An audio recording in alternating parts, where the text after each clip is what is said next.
presentation task.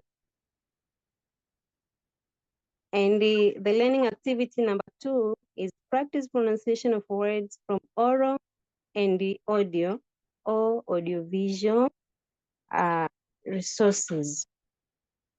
Ladies and gentlemen, I will be with my colleague, Madam Agustina Mtui from Arusha in these 2 phrase specific competencies. As you can see from my screen, the specific competence number 1 is develop listening skills, and the learning activity is answering questions based on information from presentation or task. Ladies and gentlemen, we expect you as a teacher to use 2 number of periods or 2 periods to facilitate or to deliver this skill to your students. The aim here is to ask you questions based on information from presentation or task. Now, how are you going to deliver this to your students? For example, you can use all the specific activities I said already. You can use maybe a song, students can recite a poem, or you can arrange a jigsaw puzzle or sentences. There, you can use a teaching and learning method, which are practical in the presentation.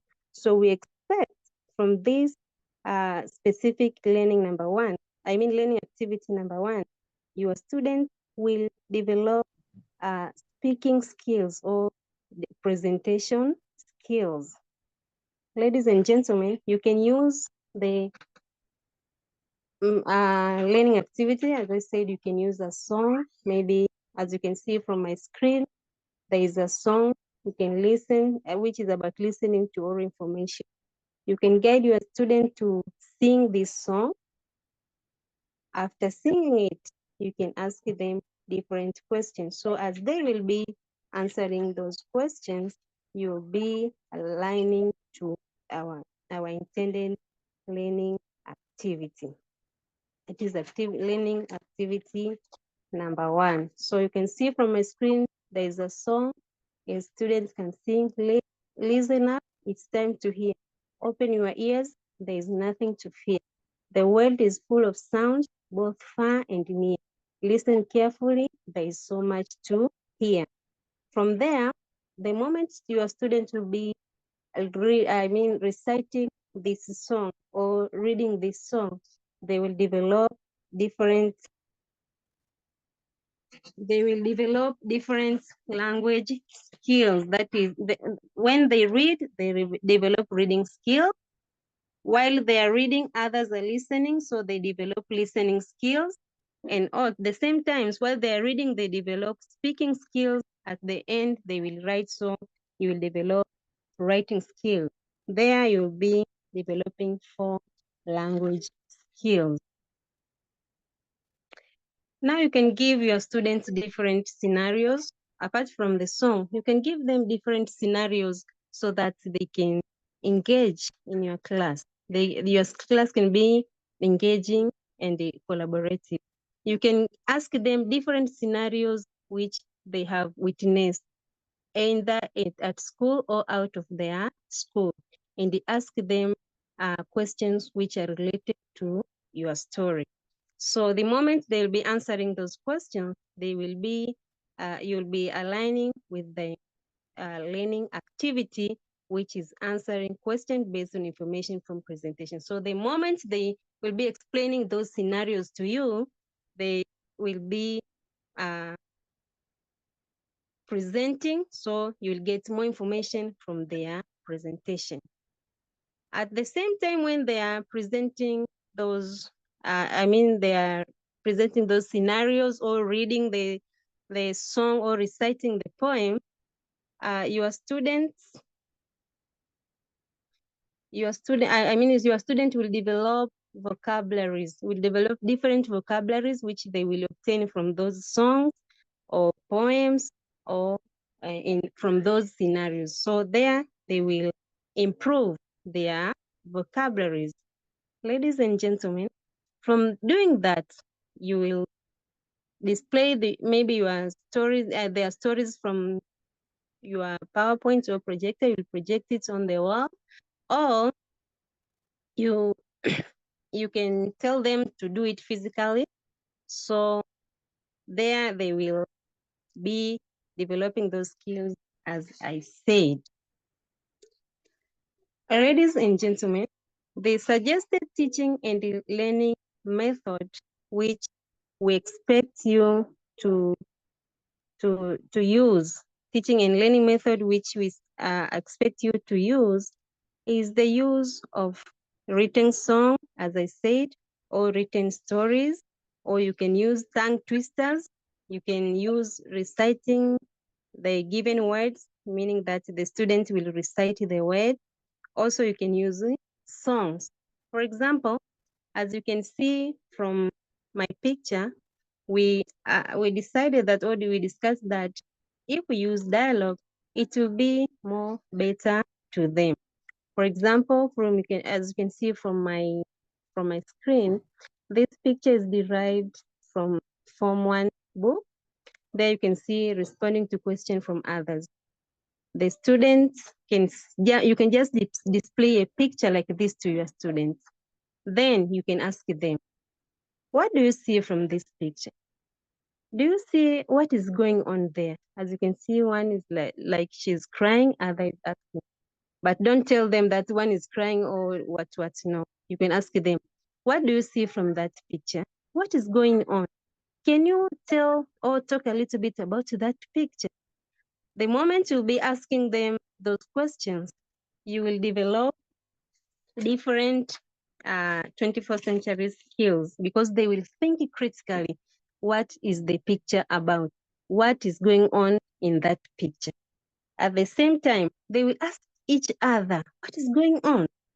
At the moment they're asking, they'll be communicating by using English language. So from there, you'll be developing 24th century skills from your students. That is critical thinking, because they will think about the picture, creativity, collaboration, because they will be asking each other, and also they will be communicating. Ladies and gentlemen, from that dialogue, maybe you can devise, or you can lead your student to use a dialogue. So the moment they were conversating through that dialogue, you will develop those skills, as I said. So you will be aligning with the main competence, which is demonstrating mastery of English language skills. Apart from just displaying the picture, lead your students to do or to practice dialogue in front of the class. You could guide them, maybe one to be a teacher and another one to be maybe a student, or one can be a doctor and the another one to be a patient. One can be a shopkeeper and the another one can be a customer. Then ask them to conversate, to talk about different environment or context according to the character that they'll be giving them. So that is about the specific competence number 1. If they manage to answer questions, if they manage to read and determine different information from the pictures, there you'll be successful in your lesson. Also, apart from dialogue, you can use the tongue twisters.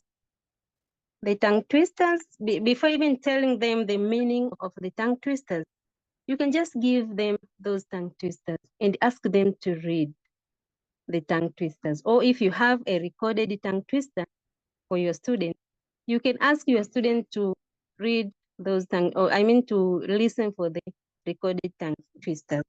What do we expect you to develop, or to develop from these recorded tongue twisters, is that your student will be competent in pronunciation of words from oral and the audio, or from audiovisual resources. That will be the practice pronunciation, which is our learning activity number 2.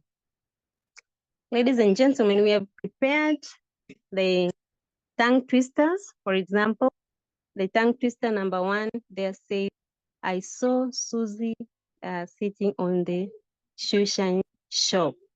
She sells seashells on the seashore. The seashells are seashells. God made man, man made money, money made man mad. If a dog chews shoes, whose shoes does he choose? You can see, ladies and gentlemen, from guiding them to read these tongue twisters, your students will be very good in speaking English. That is number 1, the importance of dialogue. Another thing, your students will be fluent in speaking English. Remember that they will be reading these tongue twisters hurriedly. They will they will read these words in a hurry way. So the moment they keep on practicing these tongue twisters, they will be fluent in English language speaking. Also, they can broaden their knowledge about different vocabularies, which they can obtain from these tongue twisters. Also, they will be competent in English language. And that is why we expect to get from those students. At the end of the day, they will develop 4 language skills. At the same time, they will obtain those 24th century skills. Also, they will be aligning with the main competence, which is demonstrate mastery of English language skills. Apart from just doing the tongue twisters, you can use the word cards. For example, you write the words in different papers or cards, and you cut them into pieces so that they arrange those words. So the moment they will be arranging those words to make the meaningful sentences, which are those tongue twisters, they will, first of all, they will think, what is the sentence? Or how is the sentence supposed to be? The grammar of the sentence. So there they will think critically. Also, they will arrange those sentences, those words to make the meaningful sentence. So there, you'll be doing what you are supposed to deliver to them. What we expect, because this improved curriculum is competence-based curriculum, we expect you to make your students work more and more. You just remain as a facilitator. Let them do and do and do, and you remain as a facilitator. So by giving the activity like this, your students will be collaborating in class, your class will be engaging class, and your student will learn your lesson. A second learning activity is practice pronunciation of words from oral and the audio or from audiovisual resources. But before I go much far, because I've talked too much, let me welcome my very own beautiful sister, Madam Agustina, if you have anything to add before I move on. Madam Agustina, you are welcome.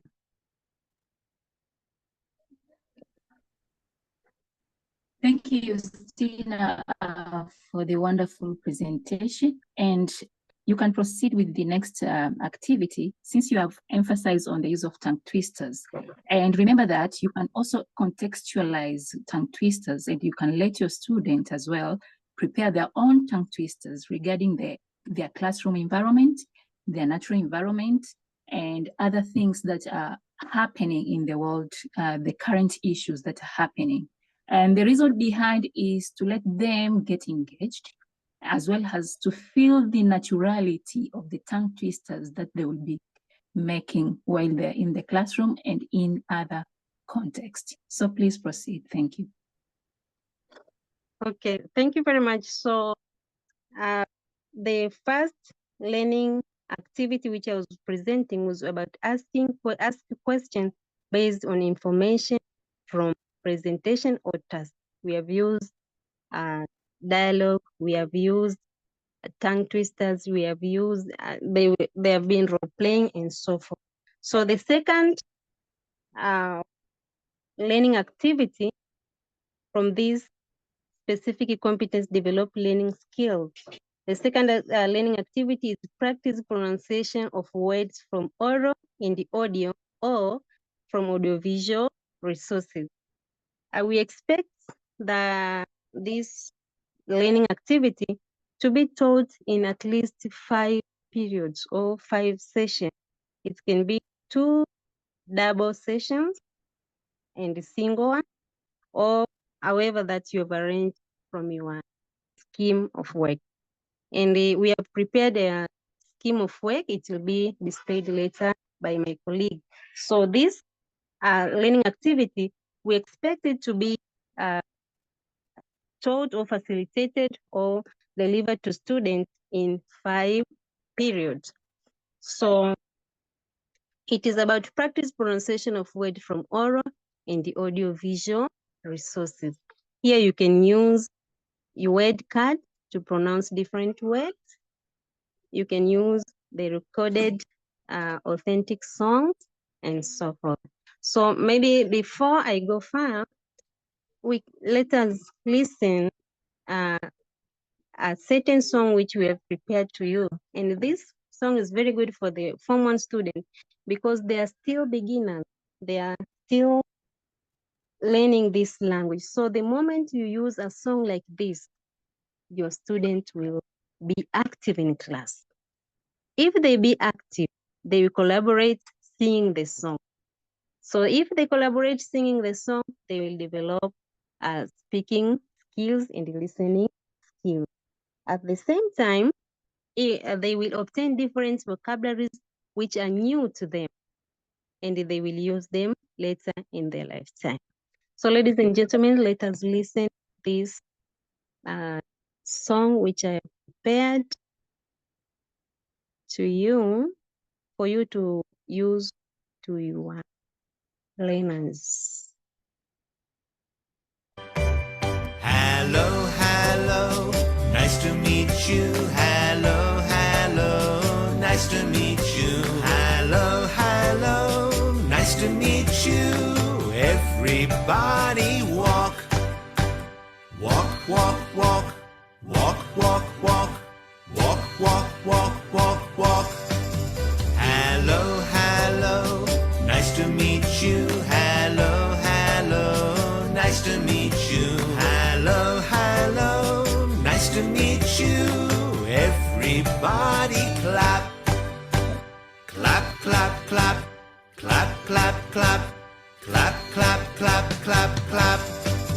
Hello, hello, nice to meet you. Hello, hello, nice to meet you. Hello, hello, nice to meet you. Everybody swim, swim, swim, swim, swim, swim, swim, swim, swim, swim, swim, swim.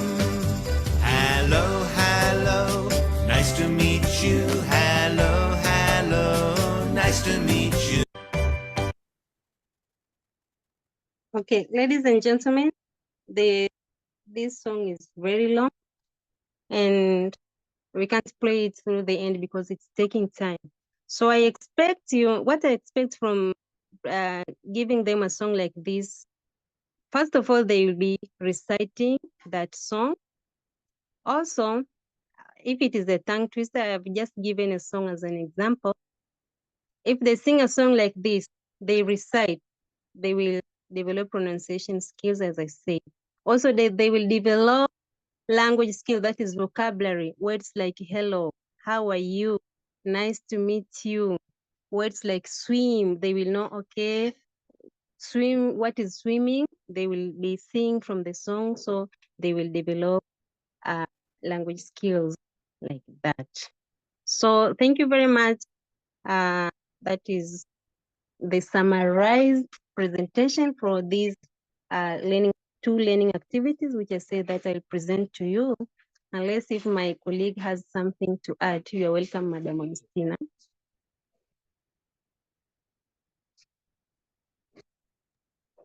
Maybe they clap, clap, clap, swim, swim, swim, just like that. And thank you so much. Because once we are doing certain repetitions with our students, it makes the vocabularies stick in their brain. And not just sticking, but also personalize those vocabularies. And the benefit of personalize those vocabulary, it will make them be able to use them freely, because they will use them in any context of their interest. So let's clap, clap, clap, and swim, swim, swim. Hello, hello, hello. Please enjoy the lesson. Thank you. Okay, thank you very much, my beautiful sister. And ladies and gentlemen, without taking much time, we would like to end there. We have presented to you two learning activities from this second, or the first specific competence that is developed, listening skills. By doing all the teaching and learning methods which you have said, I'm sure at the end of the day, your students will develop listening skills. So that is the end of our presentation. Again, I would like to thank you, all of you, for dedicating your precious time coming to listen the little thing that we have prepared to you about the improved curriculum. And thank you, Stina. Thank you, Stina, for that. I truly appreciate you. And now we are welcome two ladies who are going to present together. Can you please stop share, Justina? So while you can stop share, then Catherine will share.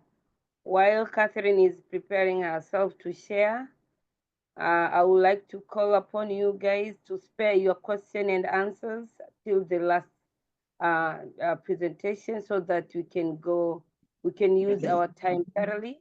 And at the end of all presentation, we will ask all questions. And if you find that you'll forget, please write it in the chat box, and I will remind you later. Thank you so much. So Catherine and Mwanaidi Mwacha, the floor is yours. You can put it in a slideshow so that you can continue.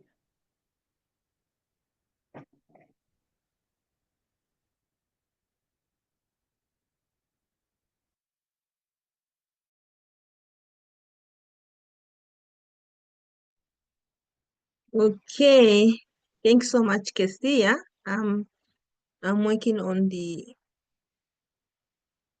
sharing the screen.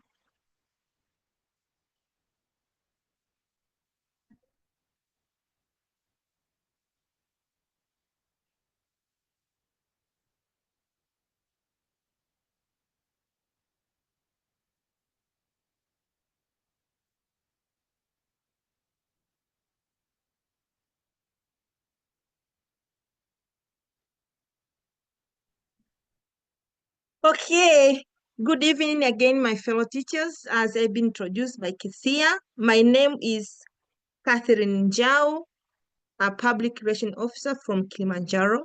And today I'm going to pass you through the reproducing message from oral presentation. Do you hear me? Yes, Hello? we can hear you. Yes, We can loud hear and you. clear. Yes. Thank you you're very audible much. enough. So Yes, we do. thank you very much. Yes, thank you Thank very much. you. So this is a learning activity D, is a continuation of Thank you. We hear you. yes, is a continuation of the competence that we'll be discussing, that is competence number 2. And now in reproducing message from oral presentation, here we need to help our learners to understand how they can produce the message, how they can develop the message when they are talking, when they are speaking. That is oral, when they are speaking.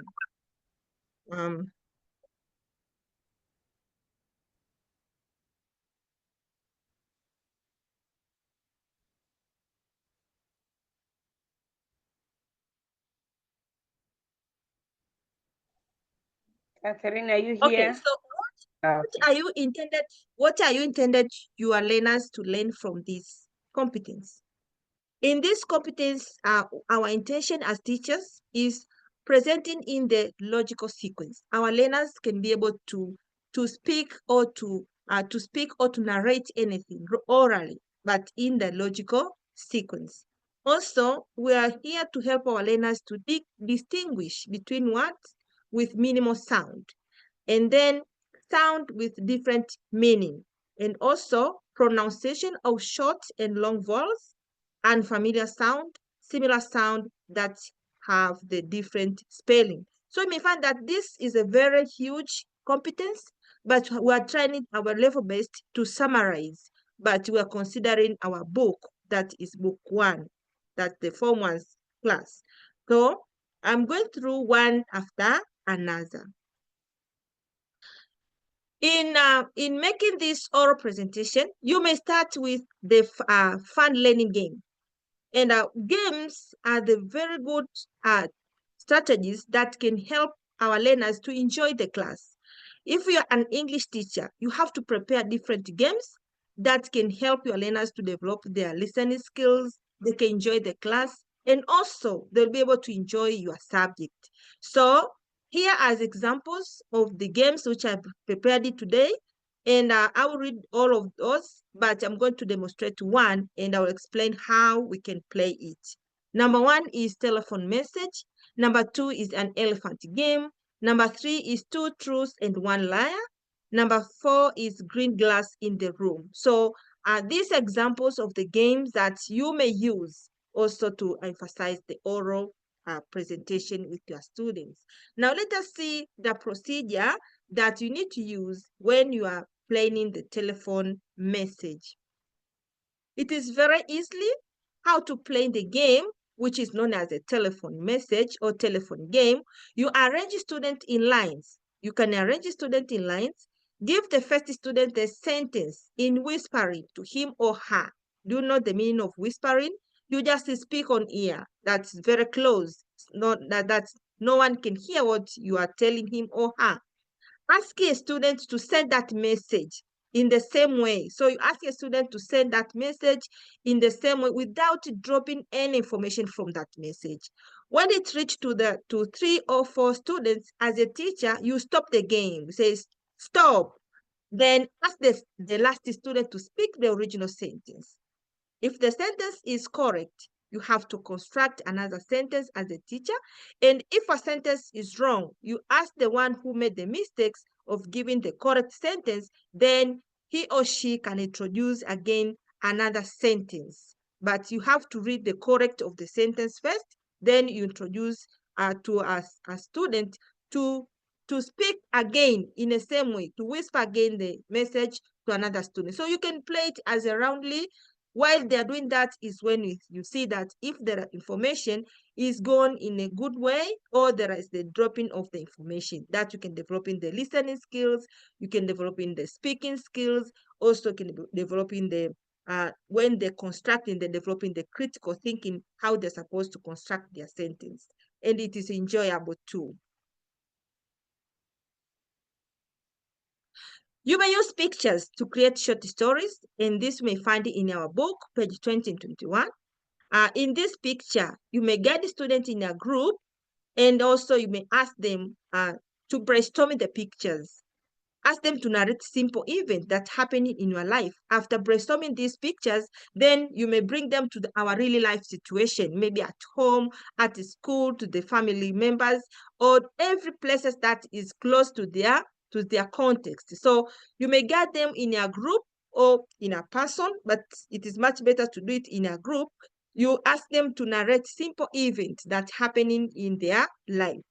Ask your family or relative to tell you a story about your life history and share it with your classmates. So students may responding on this, and also they can give you a lot of explanation. While they are producing those narration, you see if they narrated in a logical sequence or they are dropping the continuation of the story. So you get them to write the event in a logical sequence and make sure that they're giving the correct information when they are constructing those sentences by using the pictures. Now let us think ourselves. This is what we can think. Can you think, we as teachers now, what prevents you from speaking English easily? And number two, you may think that the importance of speaking clearly.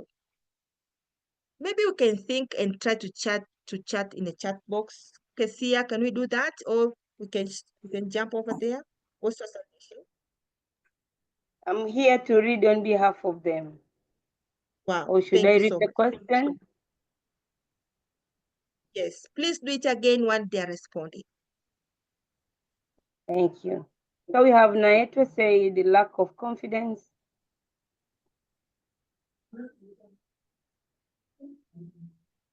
Andrew Mbwambo say lack of vocabs.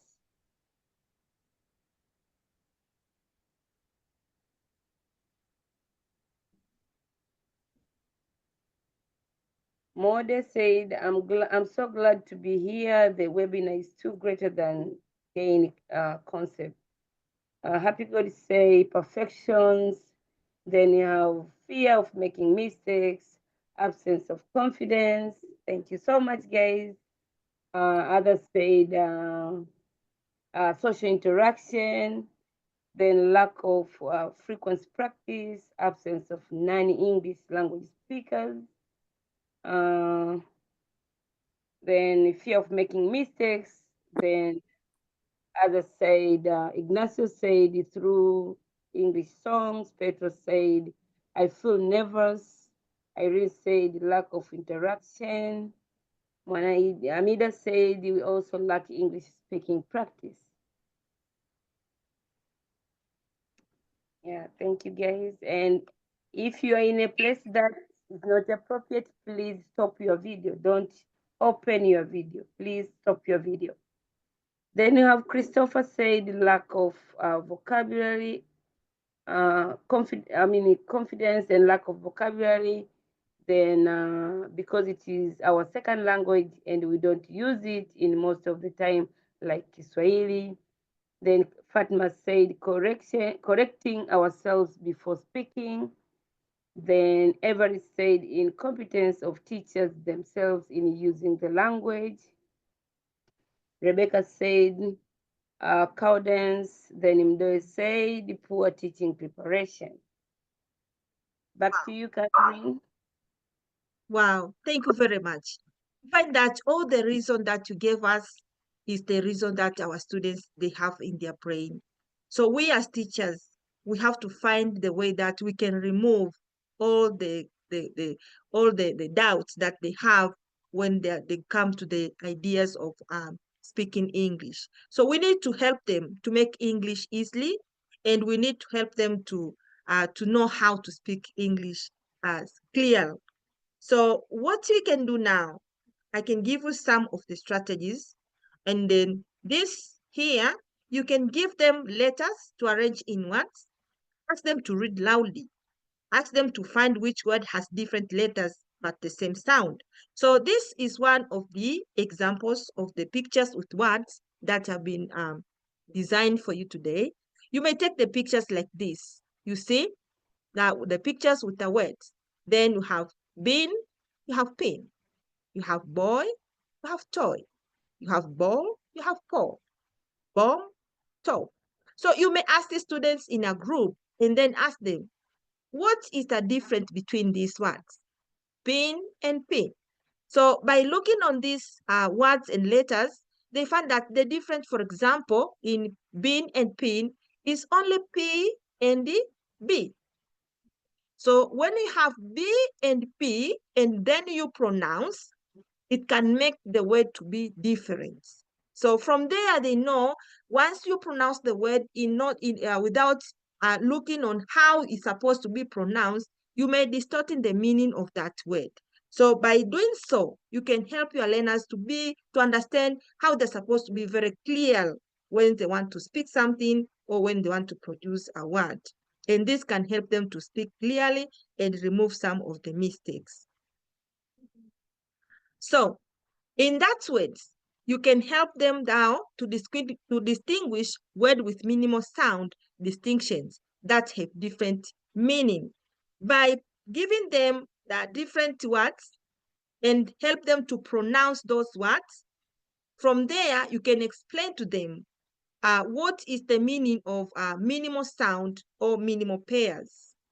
For example, the words which have been prepared for you is like pray, play, crowd, cloud, air, hair, game, cape. So once you give them the chance to pronounce these words and practice it truly throughout the classes and make the practice of repeating and repeating, and also what they are repeating and pronounce those words, make sure that you help them to understand the letters which make the word to be different and how the word is different in meaning.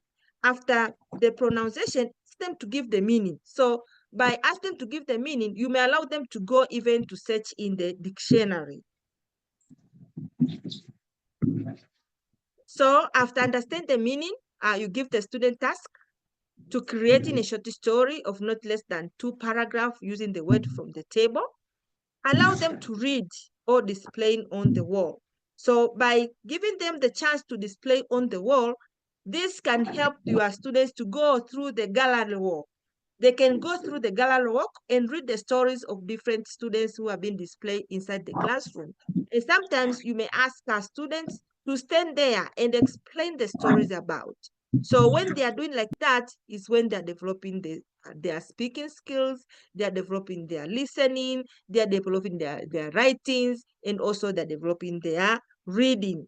So from writing the short stories and constructing the sentence by using different vocabulary and different words which has been displayed on the table, and even other more words that can help your students to develop different vocabulary and increase the language while they are speaking or while they are doing the exercise inside the classroom. Okay, so we have the tongue twisters. You find that the tongue twister has been repeated twice, but the tongue twisters is one of the technique which is very nice to help our learners to develop the fluency in speaking. And these tongue twisters are the one which help us to understand also the minimal pairs. So through the minimal pairs that you have been displayed or talking with the students and tell them these are the minimal pairs, you may assign them also to create their own tongue twisters. So this can be easily for our learners, even once they are studying for their own, it can be easily for them to write their own tongue twisters and practice by themselves. For example, if you go to the round of our presentation and find the tongue twister like a big black pug beat a big black bear. You find this is the tongue twisters, but inside these tongue twisters, there are minimal pairs that you have already taught your students. So once they understand the meaning of the minimal pairs, it will be easy for them to it will be easier for them to construct their own tongue twisters and continue practice inside the classroom. Or even sometimes when you enter in the classroom, you may make this as introductory part of your lesson. That can you create one of the tongue twisters? They can create one of the tongue twisters and they speak on the classroom. So once they are doing that is when they are promoting their speaking, and ask them to observe the words and identify it. So you have to ask, even once they construct it, you give them the time to ask them to observe the words and identify if those words are minimal pairs or they are not. So through that, you may increase them to understand what are the minimal pairs and how they are using. And by giving the full definition of the minimal pairs, it will be easier for them to understand and continue developing their speaking, and from there they will grow and they're going to be the good speakers. So may I call my friend, my lovely young sister, Mwanaidi Mwacha from Kigoma to continue with our presentation. Mwanaidi Mwacha, back to you, Kezia. Thank you, Catherine. Mwanaidi is ready, and the floor is yours, Mwanaidi. Thank you so much, Kesia. Thank you, Catherine. Greetings, everyone. So as Kesia introduced me, this is Mwanaidi Mwacha from Kigoma, Tanzania. I'll be very happy to proceed from where Catherine ends, simply because we are in the same specific competence, and I would love to talk about stress. So, as teachers, especially Form 1 teachers, we are supposed to make our learners, these Form 1 students, to understand the meaning of the word stress. So before we go straight to stressed word, allow ourselves to brainstorm a little bit about what is a syllable, because from a syllable, when they understand the meaning of it, it is where they are going to understand the word stress and how to use it, and if there is any importance. Can you write in the chat box the meaning of the word syllable? So while you are doing that, a syllable is a unit of sound in a word made of made of vowels and consonants. These consonants are optional. So you might find a word, you might find a syllable with a vowel and a consonant, or more than one consonant, but sometimes you may find a word, a syllable without a consonant. So depending on where you want to put the emphasis on your syllable is where we call stress. So what is stress? We say stress is an emphasis you put on a syllable to convey a certain information. And dealing with syllables, we might have monosyllabic and polysyllabics. So monosyllabics is syllables with only, these are words with only one syllable. You can have an example like yes, no, sure, etc. Also, we have polysyllabics where we have a word with more than one syllables. For example, misunderstandings. So is there any importance of putting stress in syllables? The answer is yes, and we need to make our students aware from the early beginning. Remember, these students are introduced to English as a medium of instructions. So sometimes they might not be able to convey certain information simply because of them. They cannot properly put emphasis on whatever they want to say. So the first importance, you can avoid confusion. You can avoid alteration of meaning. Whatever they want to say, they need to stress to put emphasis on it. For example, the word record. Record. Record. So this, you might use it as a noun, you might use it as a verb. So when you put stress on the first syllable of a word, for example, this word has 2 syllables, and you put the first word you put is stress, you mean that it's a record of something. For example, a music, it's a broken record because it's outdated, but record in progress. It's an action. So you will need to learn to let our learners know from the early beginning where to put stress. Kesia, you can read on the chat box, maybe 1 or 2. They're still praising and appreciate Madam Catherine. I don't see any new straight word, so please call upon you all teachers just to write 2 or 1 stress word so that we can read on behalf of you. Okay, thank you so much. While they are doing that, I'll proceed. Remember, teachers, we are here to share, so don't feel shy. So, importance of stress in speaking, as I said, depending on where you put stress, you distinguish the meaning, like the word record and record, record and record. you have two meaning because you put the first one in noun and the other one becomes the verb, the action, where someone doing something. Also conveying inaccurate message by putting misplacing the stress, you might not convey the accurate information, the one that you wished to convey. So stress, they're very important in as far as speaking English is concerned. Also, we have the stress word from Petro. He said transport as noun and transport as verb. Wonderful. Then we have practice and practice. Wow. All right.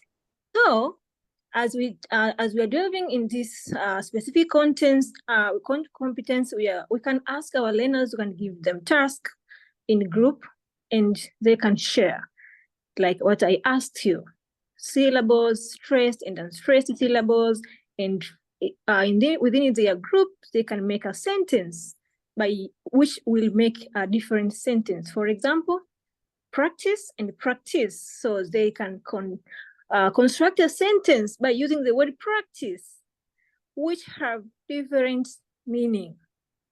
Can someone please write in the chat box conveying different meaning while we are proceeding, Kesia? The next slide. We have from Mark Limo, we have direct and direct. Wow. Can we have a sentence for that, Mark? Or anyone else? While we are proceeding on the next slide,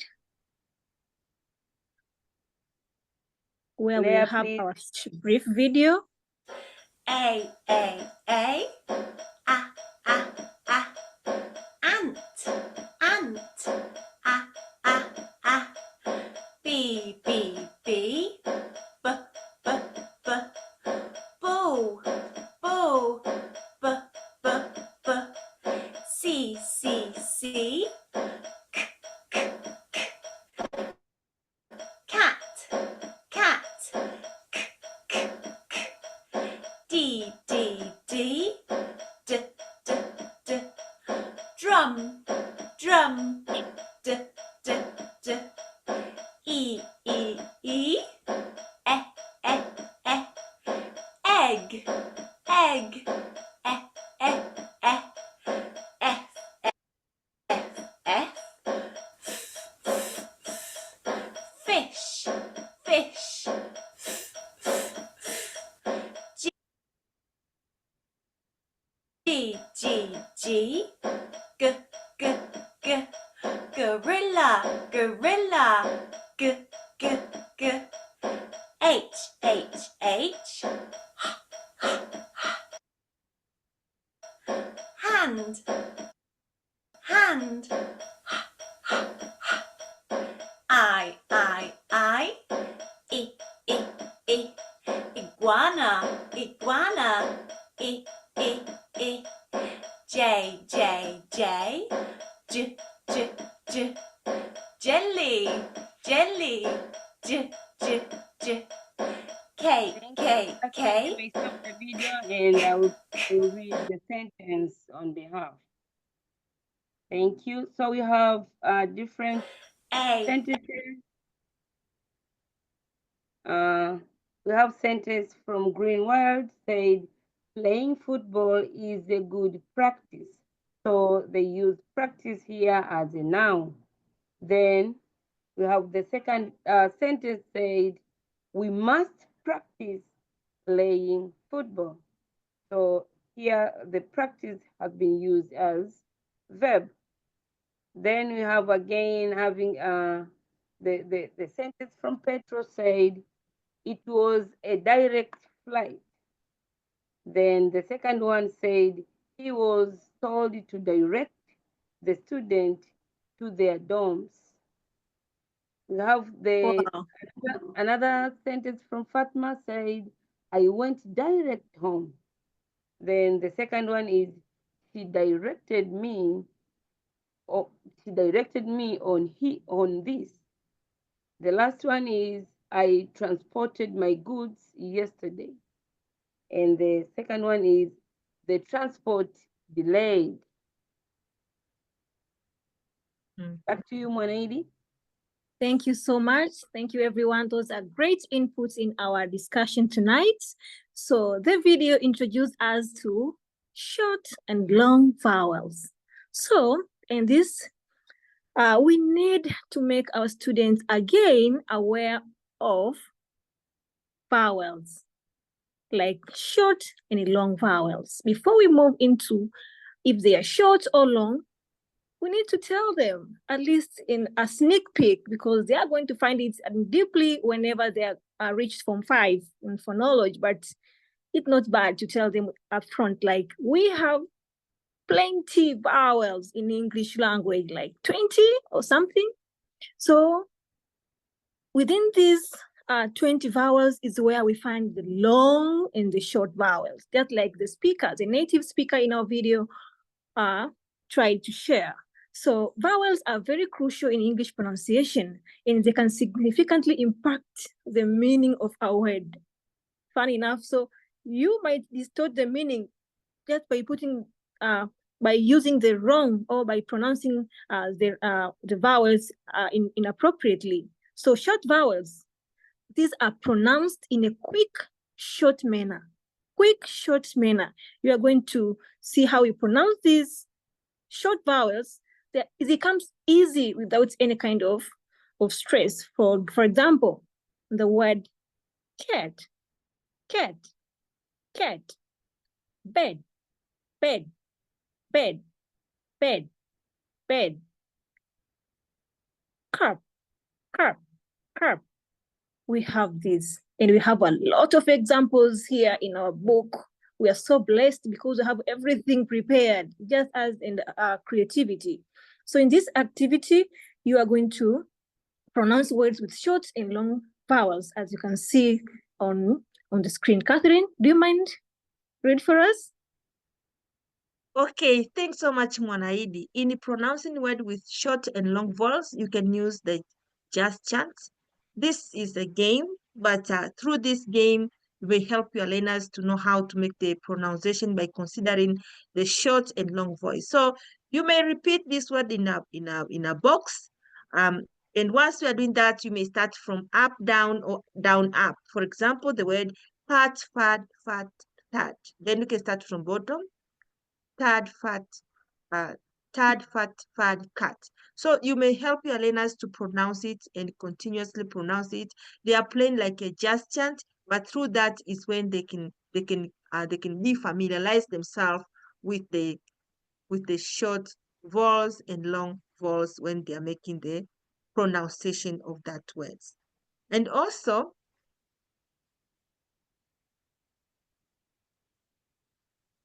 yes. Oh, let's try to make the continuation. Okay, Okay, and thank also you. you may, yes, do you want to go on? Proceed. Okay, and also you can give them the poem, like this one is a reciting poem.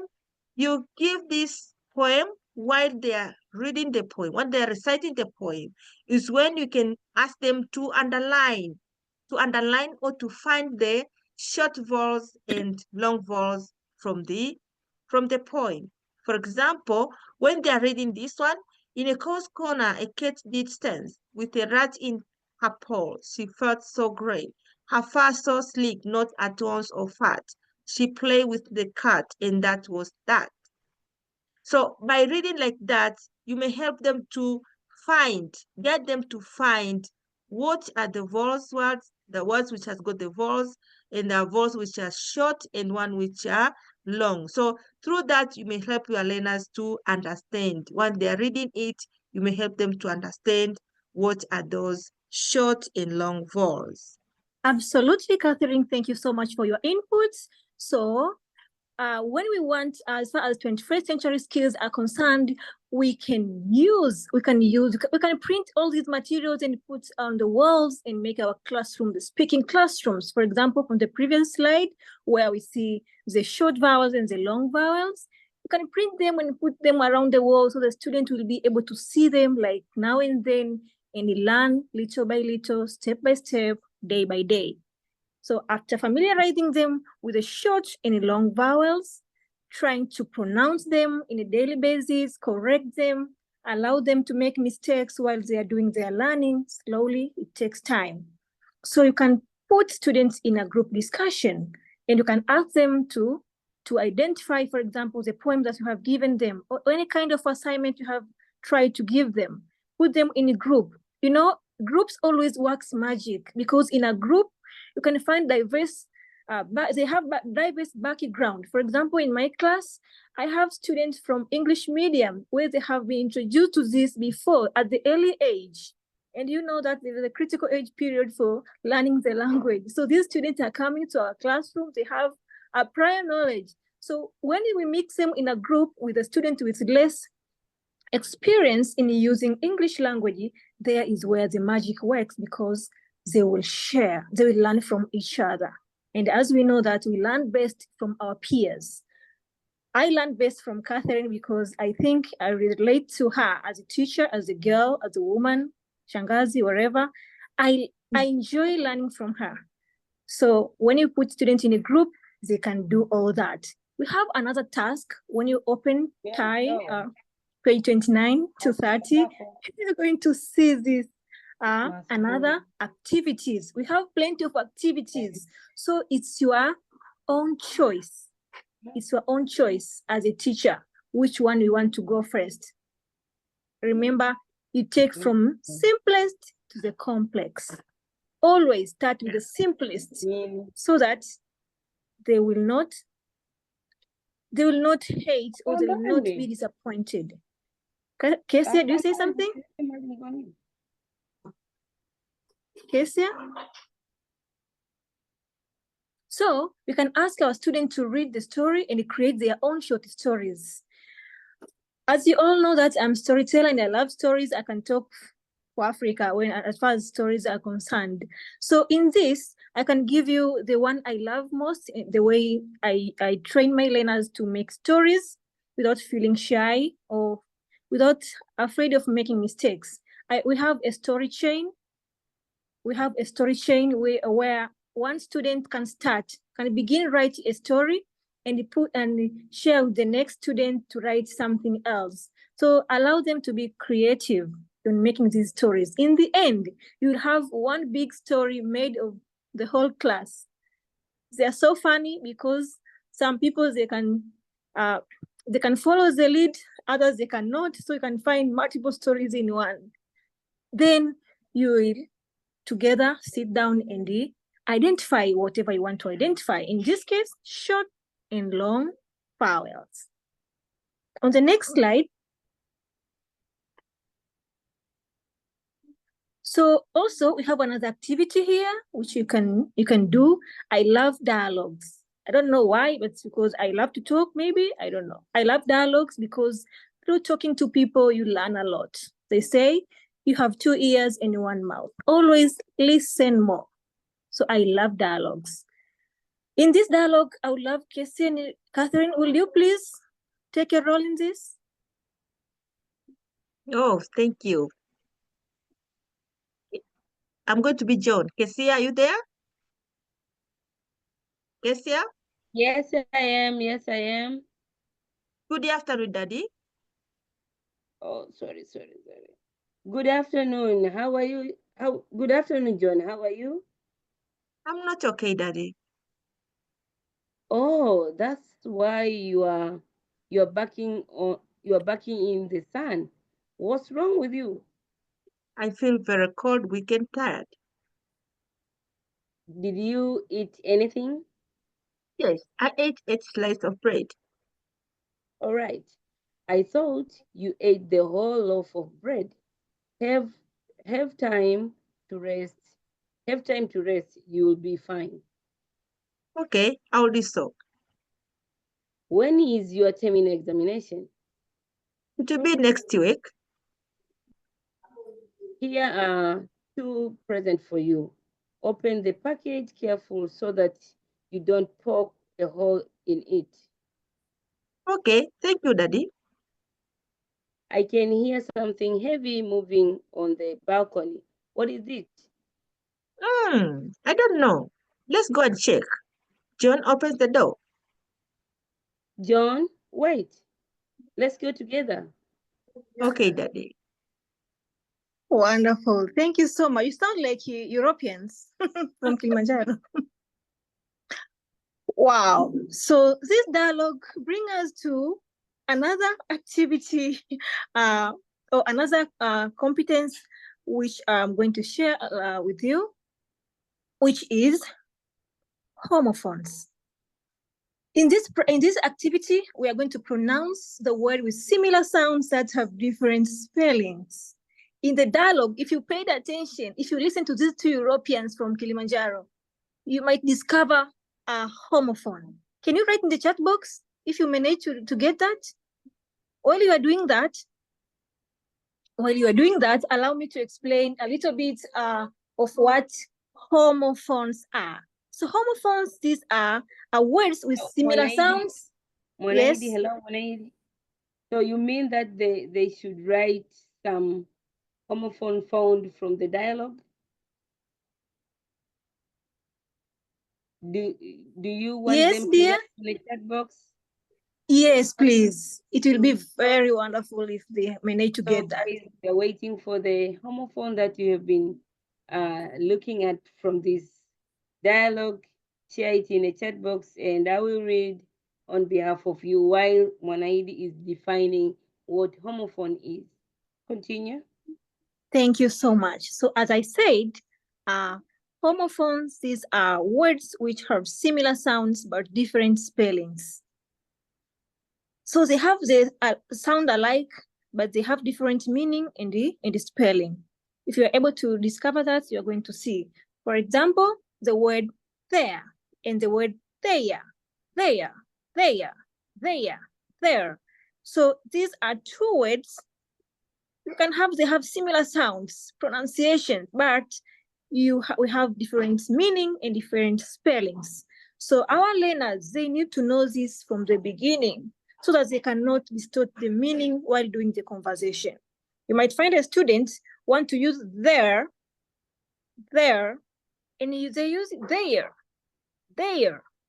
Some students want to use perhaps the word to, and the word to. Yes, thank you so much, Naitwe. I saw that. It's. So when we make them aware of all these at the beginning, it will make easier for them to see, to notice or to discover whatever they want to talk. It will make the conversation more clarable, also effective communication, to master grammar at the early beginning. So when they are in the conversation, it will be very easy for them. Kesia, do you have something on the next slide? On the chat box, perhaps? We have a lot of homophones, phonemes here that people are just writing. We have cut, here, bye, here. A lot, and I can see them. flowing. Thank you, guys. Here and here. So much. Yeah. Yeah. You are, you and you are. Wait and wait. Oh, thank you, guys. Wow. Yeah. Thank you so much. So when I was in Form 5, our teacher, he was very, very, very funny. So he gave us this story that once upon a time there was a married man, who went away on a journey. So while they were talking on the phone with the wife, the man mistakenly said, I wish you were here. I wish you were her. I wish you were her. I wish you were her. So the woman heard the word her and not here. I wish you were here. I wish you were her. Here, her. That's syllable almost broke that marriage because the woman thought the man wanted her to be like someone else in Chepuko. But the poor man, if they existed, the poor man meant if the woman was there with him. So we can see how we are going to distract our communication by not use this properly. So we have when you want to teach now these learners, you can ask oral questions like what I did and what you are doing in the chat box. You are writing, you're identifying this. Also, you can try to pronounce yourself. You can try to do it now on your own. Don't open the mic. You can try to pronounce them. You can see what we are talking about. Also, you have a lot of activities you can try with the learners to see all this works best. On the next slide, we are going to see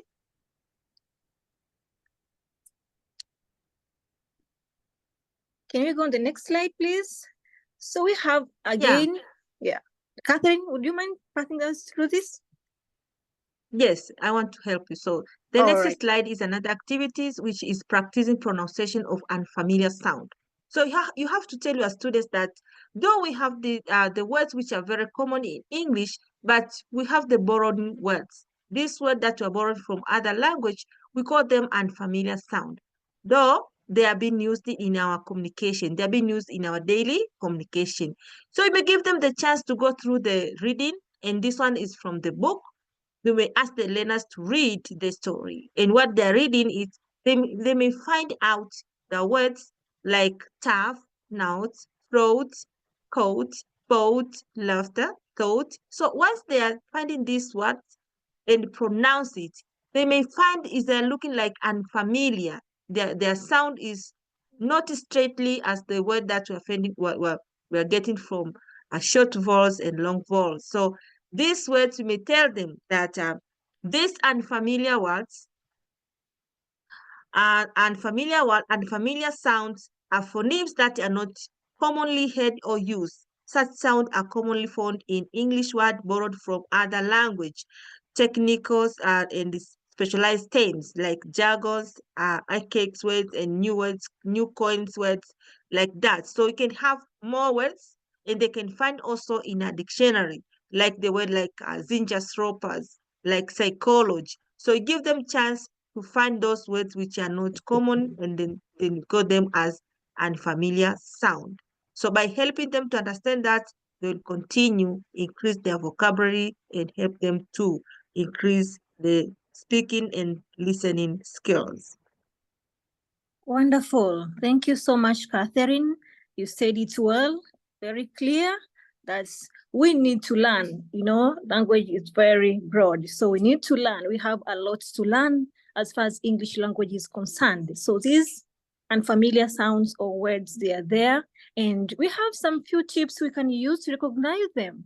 For example, if you want to know more, you need to listen and practice. Expose yourself to these unfamiliar terms. How do you do this? On myself, I learned English, and this is a secret. Don't share it with anyone. I learned English through music and movies.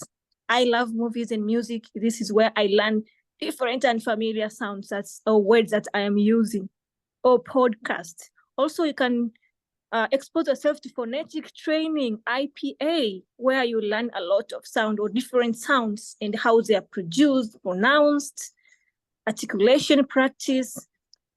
For example, how you put your lips. So this is where you guide these from the beginning. You sound like someone from the outside. You will think that you are crazy or mad people.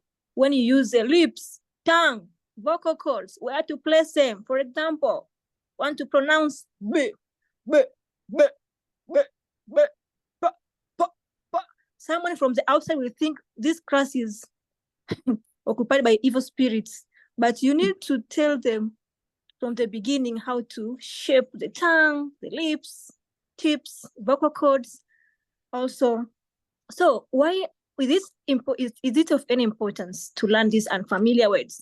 Yes, because not always you'll speak with Mwanaidi with few vocabulary. Someday you're going to meet the real natives. They have a lot of these. So to avoid miscommunication, you need to expose yourself to this to make the conversation more clear, to avoid misunderstandings. Also for English proficiency, it sounds best when you speak you speak fluently.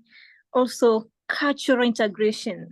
When you learn more of this, you're kind of knowing the culture of where the language is coming from. Not only being English, any language, they have these unfamiliar sounds. Even Kiswahili, you don't want to find Bakita books, you'll run. They have this Kiswahili, which is not so common. So we have a lot of activities here. Yeah. On the next slide. Also, you may use dictionary to help them. Yeah, you may get them by using dictionary to find those unfamiliar words and unfamiliar sound. And also, you may show them a video of unfamiliar sound. And then you can help them again to read the stories and bold those unfamiliar sounds and to identify once they are reading the stories or what they are reading, they are listening to the video. Yes, thanks so much, Mwanaidi, for the great elaboration of our part. Now, welcome back to you, Kesia, to our next presenter. Kesia, you're welcome. Thank you so much. Thank you for the good presentation. You may stop sharing. Thank you, Happy God. He also suggested that you can also speak loud yourself when you are alone, like during the shower time. You can speak loud and louder so that you can get familiar with words, and at the end of the day, maybe you can become a native speaker. So then Onesmo Wasu said, please Mwanaidi, please Madam Mwanaidi from Kigoma, don't forget to leave your contact for inbox for extra syllable questions. So Mwanaidi, please share any reliable information so that they can contact you. Thank you so much, guys. And now the floor is for the people from Arusha, the United Republic of Arusha. The floor is yours, Madam Augustina. Thank you so very much. Good evening to everyone. And I'm so proud of you to keep on, hold on, so that you can listen to these Europeans from Kigoma.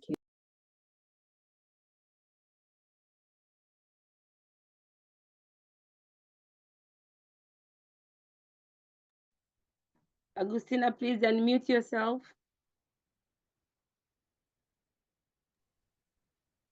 Yeah. Oh, and thank you, Madam. Please stay muted.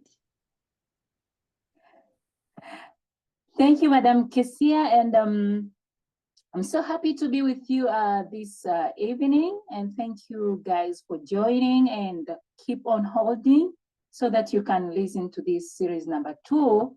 And as you have heard, we were having Mwanaidi from Kigoma, Catherine and Eunice from Kilimanjaro. And here I am for the final 2 competencies. So hold on, and we're about to start and end our session smoothly. And since we are in the competence number 2, remember, we don't call them topic now, we call them competencies. And our competence for tonight is demonstrating the mastery of English language skills. And I'm going to pass you through the 2 competencies, developing vocabulary from the conversations and written texts, as well as use appropriate grammar and vocabulary in oral and in written language tasks. So we are going to have a short introduction, of which is going to show the connectivity of the series number 1 and the series number 2. Again, with some learning examples, activities, learning activities and examples. And we are going to have a short discussion and later questions and answers. Now, it's just for connectivity. In this series, we are really focused on demonstrating, to help our students to demonstrate the mastery of English language skills. And this student has to be able to use the language to communicate in other with others in different communicative settings. And you as an educator, a teacher, English language teacher specifically, we expect you to help them use different teaching and learning approaches. The way you have seen a lot of activities, learning activities has been shared with you this tonight, and we are still going to share others, as well as creating a friendly environment while treat and protect students. Remember about correction, correcting their errors, boosting their interest, make them feel comfortable and own the learning. Again, to keep tracking of the students' daily progress and identify students' needs while involving parents. We're going to see why involving parents, and here we have students, and here we have you teachers. Again, integrating social cultural issues and ICT, remember our first series, in the teaching and learning process. Please come and enjoy. Again, the competence, the specific competence I'm going to share with you is developing vocabularies from conversation and written text. And before we dive deeper, remember that former speakers have been using a lot of examples and give us tongue twisters. Some of them give us dialogues and poems and some vocabularies. Now, because we are dealing with the Form 1, and this is improved vocabularies, we teachers have to change our ways of teaching. You can see the pictures with different icons. And for the Form 1s, we are not going to assume that they know what is vocabulary. And this includes that we are not going to assume that they know all the words that we are going to share with them when they are reading a certain text or when they're making a certain conversation. Remember, the former speaker said that we have a class with different students' abilities. Some of them come from the English medium and some of them come from Swahili medium. So we expect those from English medium to have words that are not very familiar to the Form 1 students who are coming from the Kiswahili medium. And remember, they are going to use English as a medium of instruction. In their primary level, they have used to use Kiswahili in all the subjects, and except English language subject which is taught in English. And therefore, once they step in secondary school, they switch from Kiswahili as a medium of instruction and start using English in almost 9 subjects as the medium of instruction. So it is a call for us to use different varieties of assistance technological tools, materials, to help these students to be very familiar with the language of instruction, as well as we English language teachers are very much responsible to make them improve their language skills. Why? To make them communicate communicatively in different aspects of life, not just in the classroom, even in other contexts. If, for example, he's going to a certain hospital, he's going to the airport, he wants to travel, he's going to the market, he wants to sell something that we have told them to improvise and do something to sell out, they have to have the basic knowledge of the English language. So the vocabulary here is so broadened. And if, for example, they do not understand, you have to use dictionaries. And since we are using British English in our curriculum, I would prefer to tell you to use the Oxford Dictionary. And again, you might say that you don't have enough dictionaries to use in your classroom because of massive classrooms. We have been passing through ICT knowledge in series number 1. You can go on Google and use that as one of the aids to enhance your teaching in the classroom. Remember, there is a great connectivity between the Realia material and the material in online. That's why the syllabus, which we are currently using for the Form 1s, has been mentioned a lot of this. Again, when they have those, when they become familiar with certain words, remember they build those vocabulary in their own way. First, they develop the main meaning from the vocabulary, from you teachers, from other students. And again, they own the vocabulary and be able to go outside and use that vocabulary in his or her own context. Again, because it is Form 1, we have to create a classroom culture, a classroom discussion culture, mixing up boys and girls in order to help one another. They are Form 1 and they're in the teen age, they might feel shy. The girls might feel shy to talk in front of the boys.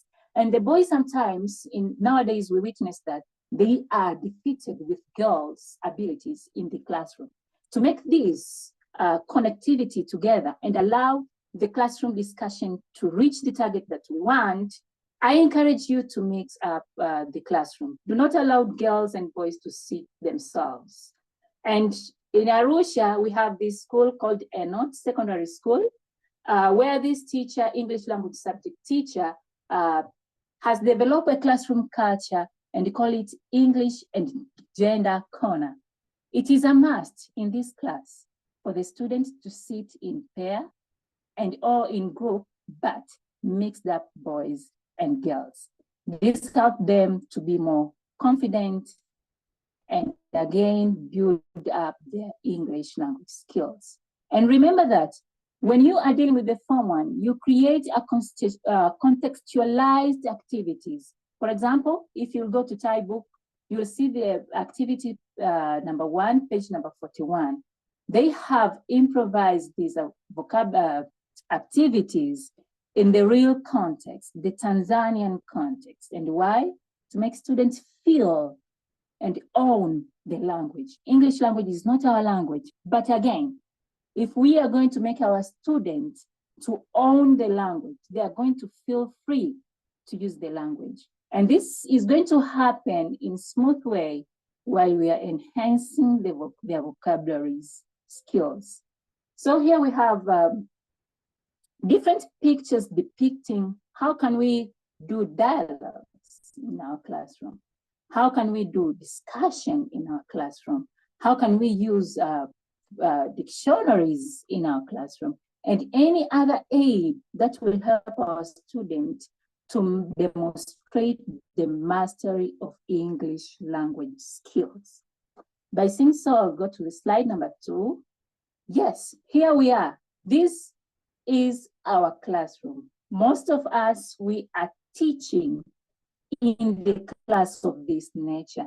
And again, from the series number 1, again to the series number 2, we are here enhancing you with different activities, telling you different skills, different approaches to make our students master the language. In other ways, to communicate communicatively. Now, this is the nature of our classroom. Let's share, let's think about this class and share our thoughts in the chat box. I understand Kesia is there and you will help me to read some ABC in our chat box. Please welcome. Let's think about this class. It is my classroom in Kikwa Secondary School, your classroom in Kichangachui, your classroom in Mwandet, the classrooms in Tanzania. And again, we say about using the computers, using the dictionaries, and so and so. Let's think about this class and share our thoughts. Kesia, please, anything in the chat box? I am here ready to read on behalf of you guys. Can you share the experience? So we have Elfrida said the class is as big as mine. Thank you. Sure, our classroom are the same. This is real my class. It has no arrangement of desks. Some students don't concentrate because the teacher cannot see them. Thank you. Yes, thank you everyone. And again, in such a classroom, the government is hope us to give out good results. And sometimes they will question us, why do we have massive failure, and most especially in English language subject? So our thoughts, our ideas, our reflections, our dedication toward teaching the English language subject with the aim of enhancing our students to demonstrate the mastery of English language subject is upon our personal efforts and dedication. And again, you are here today to know what to do next. So truly, that is the nature of most of our classroom. And from the previous discussions, we have been saying about vocabulary building, pronunciation,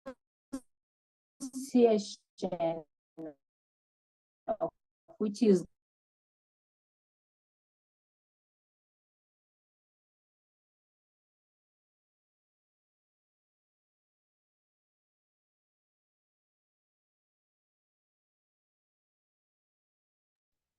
Hello, Tina. Tina was being kicked out.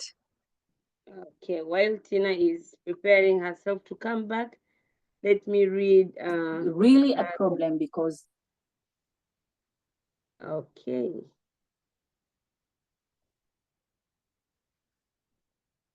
Tina, you're not audible. Tina. Uh-oh. She'll Okay. come back.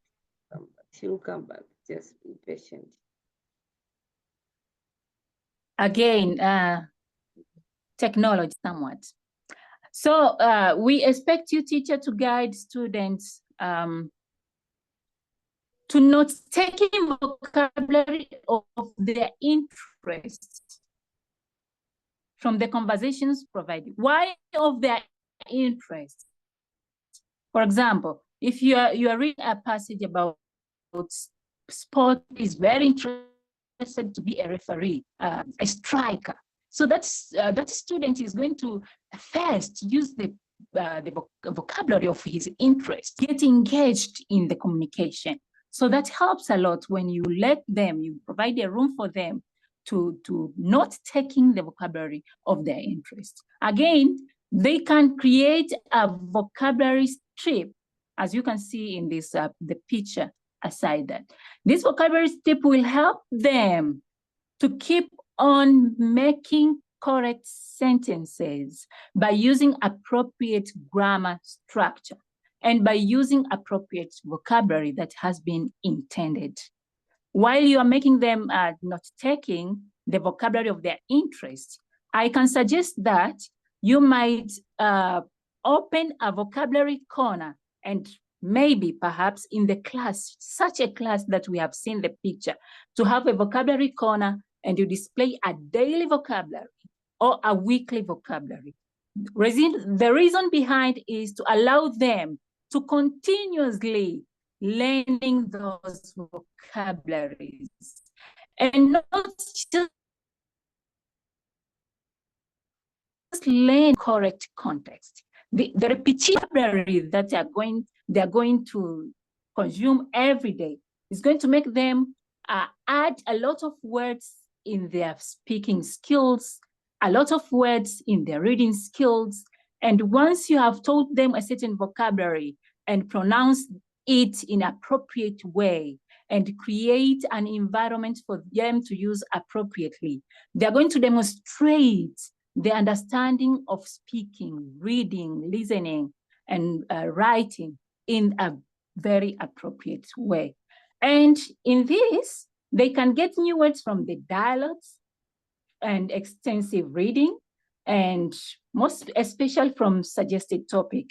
We have a lot of topics students can write, read about politics, sports, tourism, agriculture, and even the most hot topic now, climate crisis. Remember, they have to construct sentences using vocabulary required from the conversation and from the written text. Again, the use of dialogue, debate, and sporting games, and the closing reading will make this competence attainable. I would like to say a little bit about dialogues. We might say we have big classrooms. How can we do dialogues? How can we do debates? How can we spot words? And how can we do the close reading? Remember, you build your classroom culture. Even if you have the massive classroom and you make students to develop interest of studying the subject, they will abide to the classroom culture that you have let them develop. When you are doing dialogue, remember the 8 golden rules of doing the dialogue. Allow them to be curious because everyone is unique and everyone has a person perspective in different matters. If you will say about politics, I have my own perspective about politics, and you have your own perspective about politics. And in this matter, as teachers, we have to follow the rubric that we have prepared when we are measuring our students' abilities to do the dialogues. And that is number 1. Let them be curious and let them speak only to themselves. Let them develop these phrases. In my opinion, they speak only to themselves and not say to the other person, you have said no. They have to mind their language and to develop a culture of listen without judgment. And why listen without judgment at the beginning? Because you will train them to listen to understand, active listening. That's why you allow them a room to develop this cultural guidance of doing the dialogue. And again, when they are doing the dialogue, and especially when they are, and especially this is the Form 1 class, you provide a room for others not to interrupt. Why providing? Because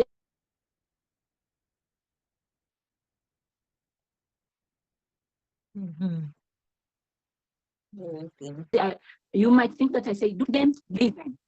And when they are listening, it means they will not interrupt. They will listen to understand.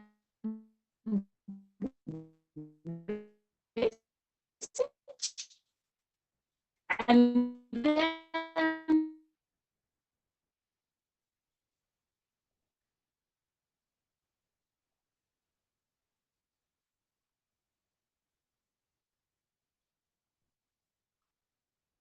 later, another stage, making them to feel equal when they're demonstrating their ability in speaking or mastering the language. It creates a room for them to feel free to use the language. So, am I still audible? Yes, Tina, you may proceed. Thank you. And again, you allow them to listen more than speaking. The way Mona has said, I love listen more than speaking. Yes, you have to allow the room for that one. Again, respect the truth. We have different controversial issues that are going on. You have to respect for the truth. And why? You make them own the dialogue, own the conversation, own their own way of thinking. And while we give them the room to own their own way of thinking, we correct them so that they can deliver that mastery of the language that we want from them. Again, remember that this series focuses on communicative language teaching, and that emphasizes the student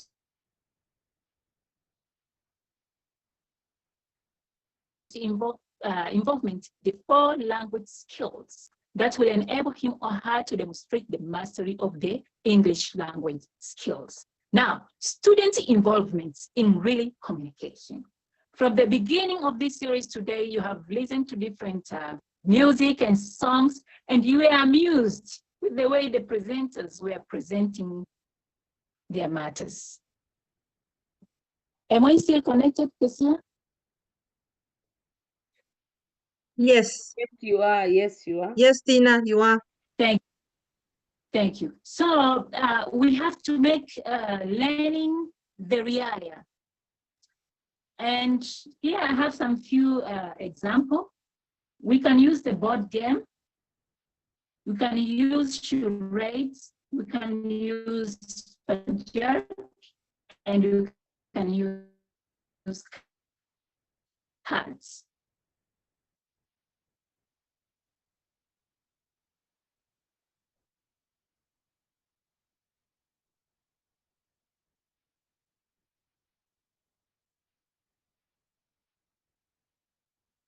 This will enable, what do you think about this game? What do you think about this charade? What do you think about this card? By doing so, they develop their mastery of the English language. So when you will take a look on the Thai book, you'll pass through these words most of the time. Do you know?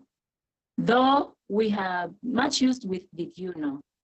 And this raised curiosity for both teachers and students. Do you know? Do I know what? So this has been used throughout the book. And for today, because we have talked about board game, charades, picture game, and flashcards. It's my call now. You go to the search engine that you have learned in our first series and take a look on what the word board means, charades means, picture game means, and flashcard means, and write it in our chat box, and if possible, provide examples.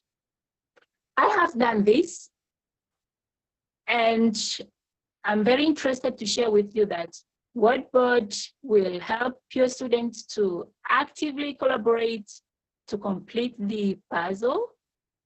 It will also make students happy the way you are happy to listen to different things, and now here you are. Think critically to solve a certain issue, to rethink about certain issues, to agree to the truth, and improve their vocabularies. Now, it's my call. You go on a search engine and you take a look on the word charade, picture game, and flashcard. And then Kesia will read for us later on. And I do trust that I'm still audible. Yes, Kesia? yes, Yes, Tina. You are So very somehow. Yes. And please do not unmute. Thank you. Now, while they will share what they have searched on our internet and share with us on our chat box, I would love to go to the competence number 4. Use appropriate grammar and vocabulary in oral and in written language tasks. You might think that we are very fast. We are not, we presenters. But we do trust that in your classroom, you'll not speak as fast as those Europeans have done or I. Rather than you will go in a pace to allow your students to get engaged and enjoy and learning in a fun way. So we have said that we help our students to demonstrate the mastery of English language skills. Now, how can they master the English language skills if they will not use appropriate grammar and appropriate vocabulary in both oral and in written tasks? We have this task of enhance their ability to read, to write, to speak, to listen appropriately, and get engaged with different vocabularies so that they can understand what to be used, what grammar to be used in a certain context. As you can see here in the picture number 1, we have different situations there. You can see a plus sign, books, dollar, umbrella, laptop, a lot of things. Those are the contexts that our students should be able to have appropriate grammar and appropriate vocabulary to use into that context. When we are talking about grammar, do not be scared and say, how can I teach all these tenses to my student? Or all these prepositions, articles, adjectives, nouns, so that they can demonstrate the mastery of the language. I do trust that with appropriate, which is continuously to be learned with the student in appropriate and correct way, continuously, gradually, these students are going to develop their vocabulary, they are going to improve their grammar, and they're going to deliver what we want them to deliver, both orally and in written language tasks. And therefore, the teacher can use the suggested teaching and learning methods, including conversations, scenarios, role play, and again, activity provided in different ways like puzzles, matching item, and most especially, read panegyric and answer questions from the panegyric, and as well as poems. From the beginning of this series, my former presenters have been saying about poems. And why poems? Why do you think we use poems most of the time? Why? You can also write this in the chat box. And do you think we can use poems to, yes, we can. I know you know, and I know you can do this one. And I know you think positively that we can still also use poems to develop our students' mastery of the appropriate grammar and vocabularies to be used in any context of their interest. Remember, some of the students are interested in different professional aspects. Somebody wants to be a teacher, a doctor, pilot, engineer, whatsoever. You can list in our chat box. So with this field of specification, it is very important when we enhance our students, we help our students to master appropriate vocabularies of their field of their interest. When you go in the Form 1, they're very new to the medium of instruction, but ask them of their interest so that you can develop examples out of their interest, and they'll be very happy. If Juma tells you that you want to be a doctor, and sometimes you speak to him the vocabularies of his interest, you help your student to use appropriate vocabulary of his field of interest. Again, remember, they have to use appropriate grammar. You can choose which grammar you want to go with, which tense you want to go with in that day, which noun, which conjunction you want to go with, which connection you want to go with. And while you're doing this, they role play, you provide opinions for them and they choose the way they want to role play.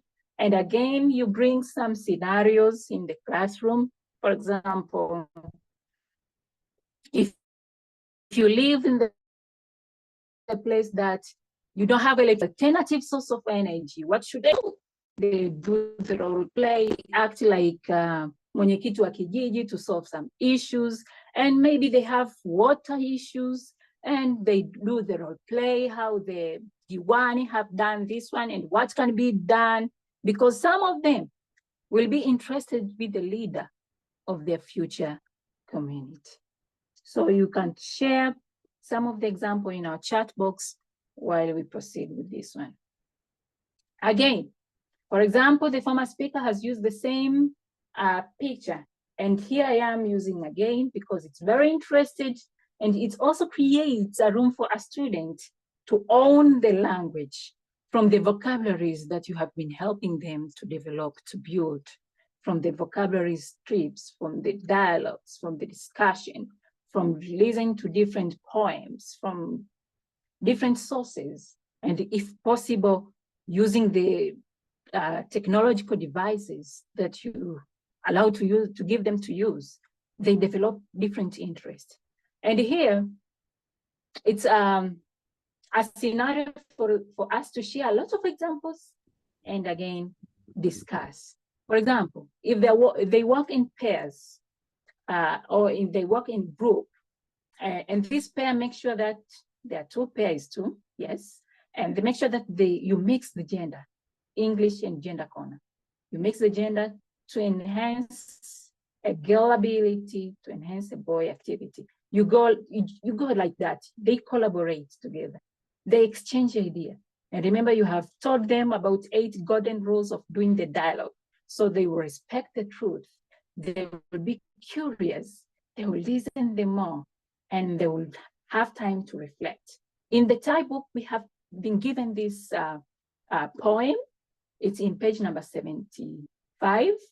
And again, because we are talking about appropriate grammar and vocabularies, this poem is very interesting because it gives us example of practicing connections, practicing conjunctions, practicing certain elements of the grammar. So remember, you can contextualize different poems, you can prepare poems with your students, and you use them in your classroom. If I'll have time, maybe Justina, you can read this short poem here. It's not all of it, it's just, I've just make it manageable for this presentation. Justina, are you with me? Okay. Kesia, you can help me read just this poem.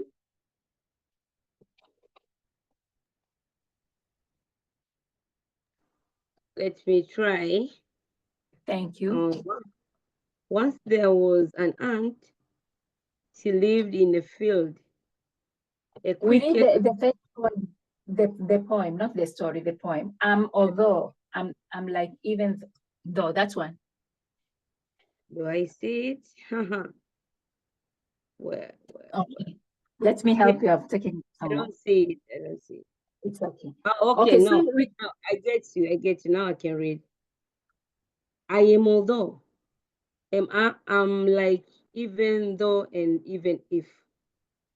We all have the same meaning, despite the fact that even though is stronger. Okay, thank you very much. So for the poem like this, you can also introduce them with pictures, like the second presenter has said that you can use the pictures to create a story chain. And I'm going to add to you that it's not just the story chain. You can also you can also use these pictures to let them practice a one-word technique of making a story. For example, they can use the first picture here. It looks like this girl is planting something. So somebody can say, a student might say, this is a Form 1 student, might say she, another one will say is, another one will say plant, another one tree, just like that. So a one-word technique. And this gives a room for them to think quickly and get connected to one another. So they will be building on one another. And here they will also demonstrate the listening skills, because they have to listen to what the first speaker has said, what word the first speaker has said, and get connected to his or her thought of the word. And then at the end, they would make a good story. And a cricket and an ant is another story that you can use. These are simple narrations. You can be used with the form one-word sentence of making stories. Again, here we are, Kesia. I would love to welcome Wanda's question and takeaways right from the beginning of this session to this moment. Please welcome, and we would love to cascade the knowledge together. Thank you. Thank you so much, Madam Agustina, for the wonderful presentation. Thank you for the time, dedication, and all much effort that you have put into these slides. They are so meaningful, and I hope teachers can benefit from the presentation. Now is the time for question and answer. As I've said, you may ask the question through the chat box, and I will read the question on behalf of you. Please do not unmute so that we can manage the time while I will open the slide for you to pass through the lesson plan of today so that you can get used to and understand more of what you're supposed to do as a Form 1 English language teacher. Guys, if you have a question, please write in the chat box.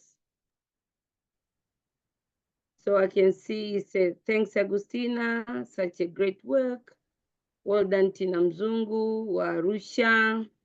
Thank you, Tina, for a great presentation. We need principles to dealing with vocabulary in classroom, and an important aspect of principled approach is giving students helpful strategy they can use in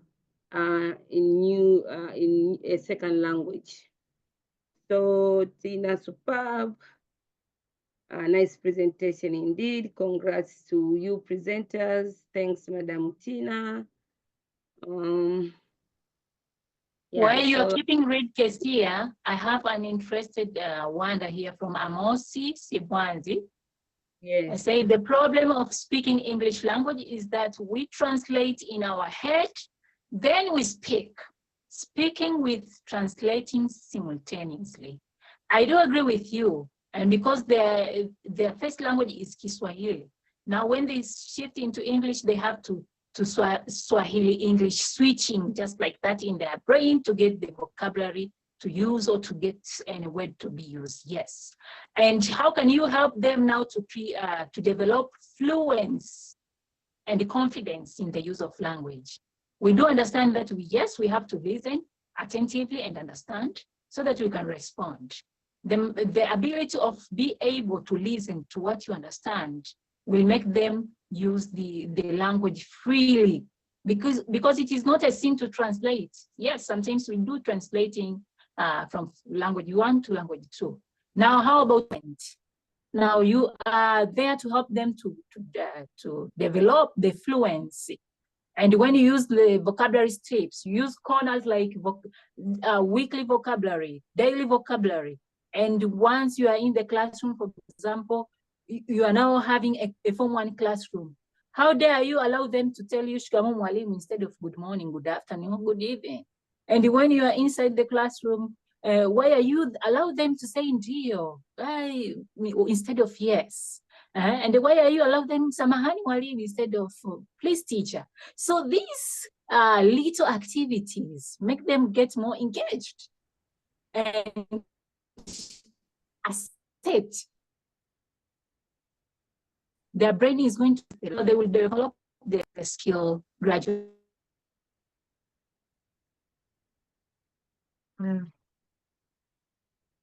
Yes, Tina, the network is not friendly to you, but thank you that we have learned, and at least Amosi has heard something from you. So let me go back to different questions. Let us use simple English during teaching, speaking skills. Hopefully they'll catch more. Yeah, thank you, Mdoe. Let us use simple English. Yeah, let us use, again, simple English. You may use language instead of translating. Thank you so much. Again, thank you so much, Tina. You help us a lot. I think it will also help primary school teacher to apply during teaching and learning process. Yes, I do agree with you, because the strategies that have been provided here, they can be being applied in every subject, and what you have to do is just twist to see the level of the student, the age, and the experience.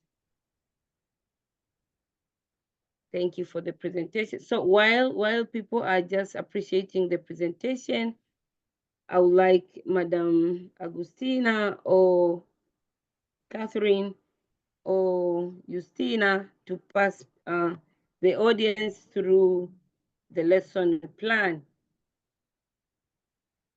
Okay. Okay, thank you very much. Thank you very much. I'm trying to share. I'm sure I've already shared. Do you see it? Oh, okay. So you have shared the lesson plan or the scheme of work? The lesson plan.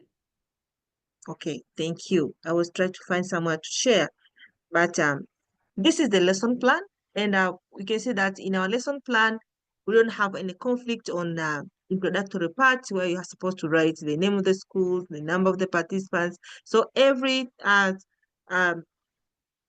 the things which is needed at the top, there is no any conflict with us. All of us, we know how to write it. And also for the main competence and specific competence, all of that we are getting from the from our scheme of work, and also in our syllabus. So we can get at that one from there, and also the specific activities that you can get from the exercise book. But where are we getting the conflict? We get the conflict of writing the lesson plan when we want to develop the teaching and learning process. In teaching and learning process is when we are facing a challenge on how to write it. And we have to consider the time, and we have to consider how many minutes we're supposed to use in each stage. I know that we have the introductory part of our lesson plan. So in a part of teaching activities, now we are not allowed to use ask the students to do this. You have to do the action words. Ask the oral question. You as a teacher, what are you going to do to the students? You are going to ask oral question about the meaning of the tongue twister. So the student will struggle to give you the meaning of the tongue twister.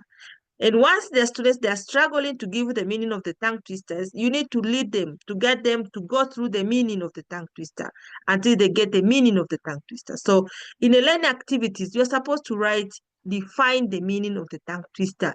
Who are supposed to define the meaning of the tongue twisters are the students, are the one they're supposed to define the meaning of the tongue twister, and not you as a teacher that you define the meaning of the tongue twister.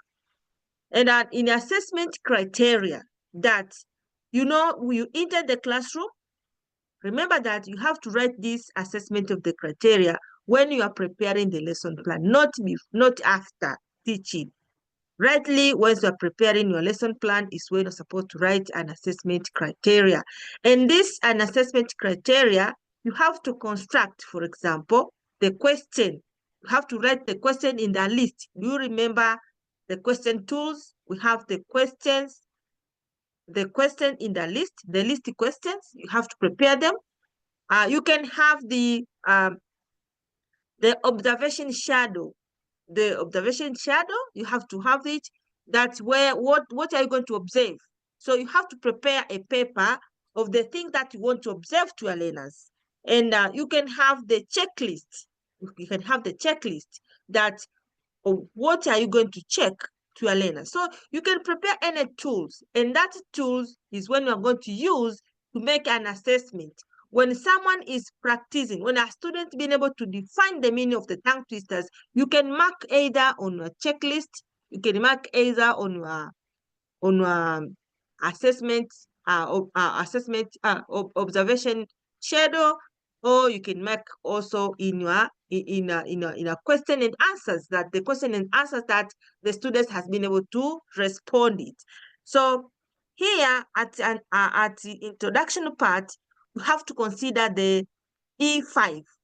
Here you make sure that the students are being engaging. Make sure that you make the class to engage to your lesson.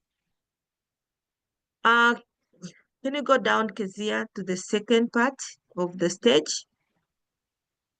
So once you go to the competence, for the competence development, you make sure that your students now, they are explore the information. You drive the class to the extent that they're going to explore the information. They're going to get the new knowledge. Provide the student with different tongue twisters. So you as a teacher, after get the meaning of the tongue twisters, you have to drive the student to understand what is the tongue twisters.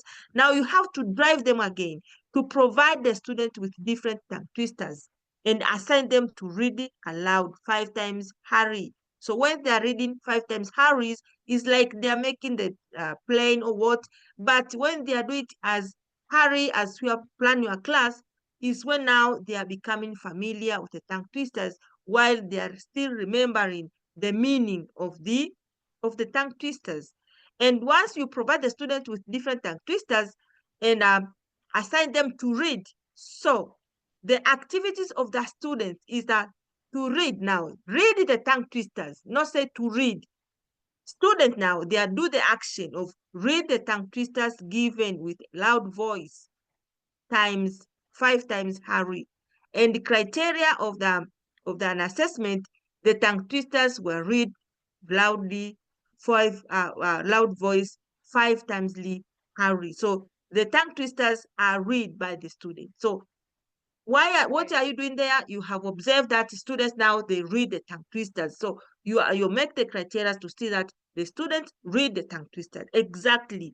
The students read the tongue twisters. That's why you can supervise even an individual student inside the classroom to make sure that he or she is read the tongue twister.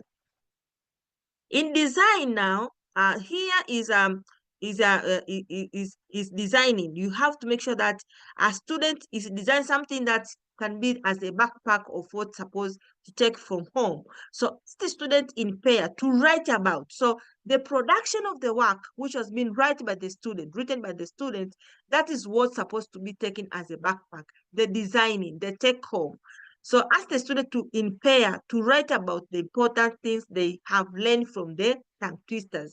And for that student activities, write the important things. So student will do the action of write. And here for the criteria for an assessment, important things learned from the tongue twisters are written by the students. So students write, so they are written. The students, they are there, and you have to make sure that they have write down. So once you collect the exercise book, you will see what and how they have been written, the tongue twisters, in their exercise book.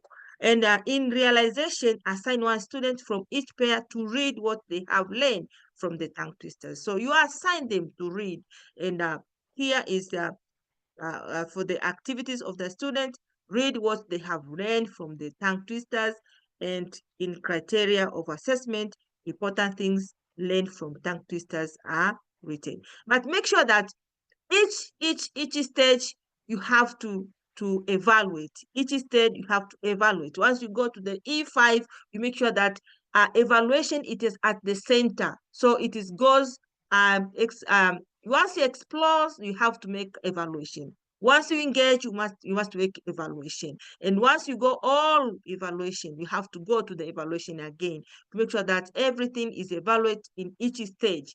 And once you are doing all this, make sure that you have to consider the 4 C's.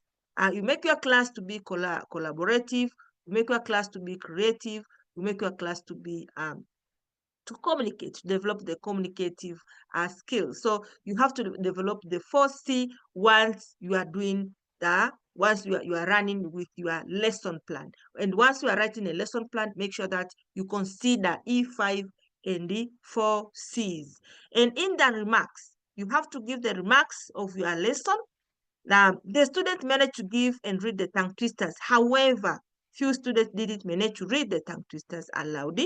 They will be given more practice on reading tongue twisters. So what in the remarks, you give the success of the class and how far have you not succeeded, the solution, the challenge, and the solution. Here you have to provide the real thing that you are facing inside your lesson when you are delivering your lesson. So you have to explain exactly if the lesson is well understood and you have taken the measure to make sure that your lesson is well organized and well understood, you have to explain it on the remarks. But if we face any challenge, you have to provide the challenge and then you have to go through the solution. Don't leave the class without providing the solution. As a teacher, you have to think very more how you are going to provide the solution of your lesson.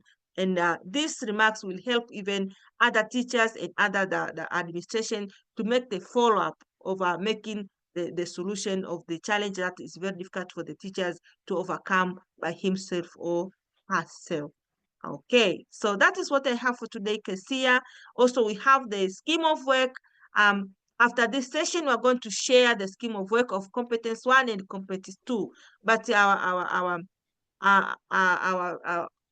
plan is to finish all the competences and write all together and sharing all the material together. But if we like it to get it more earlier, we can plan with the HQ and other presenters, and then we are ready to share all the material that have been presented to you today.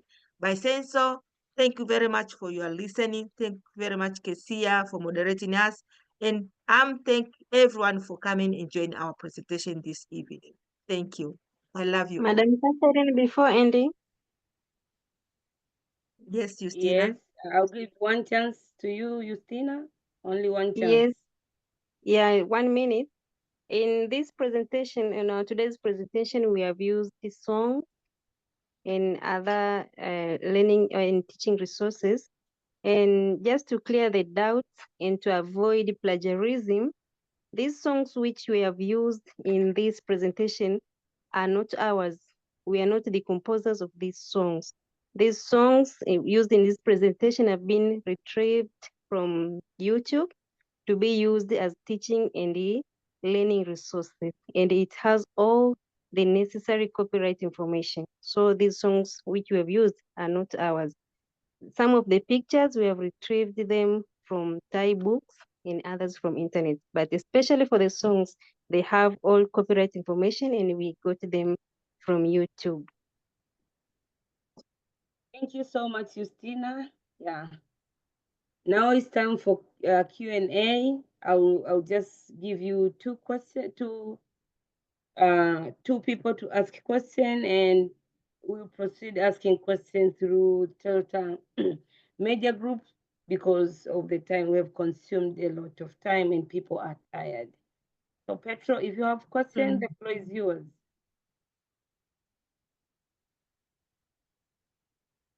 Okay, thank you very much, Kesia, and everyone that has presented. It was a wonderful presentation and I loved it. Keep on doing the good job that we're doing for the education purpose in Tanzania. I have maybe 2 or 1 question about the lesson plan. I was thinking that the teachers' activities and students' activities were too imperative, like giving command instead of giving action. And also in the assessment part, I think it was a little bit not very much clear. I think when you are writing an observation assessment, it should be something that is clear. Like I think I saw like students have learned necessary things. So what are these necessary things? I think it is important to mention like maybe students were able to read the tongue twisters, or maybe were able to mention A, B, C, D. Those were just my thoughts. Thank you very much, and congratulations to the team and for everyone that has participated. Thank you. Thank you.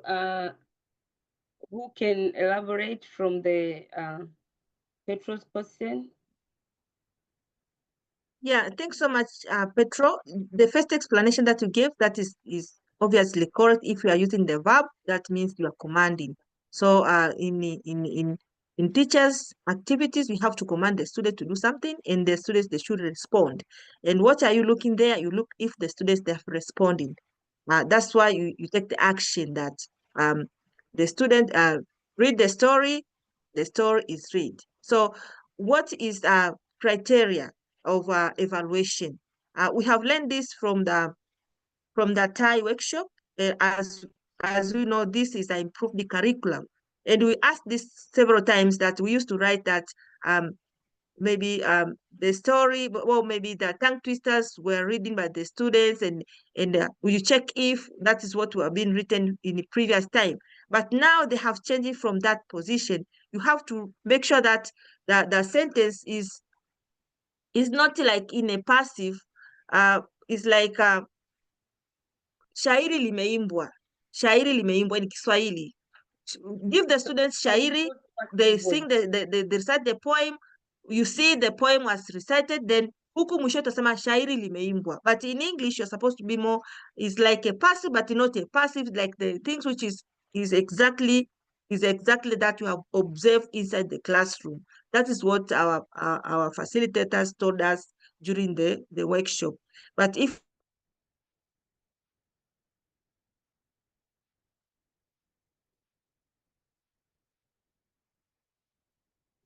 Catherine? given information different from that,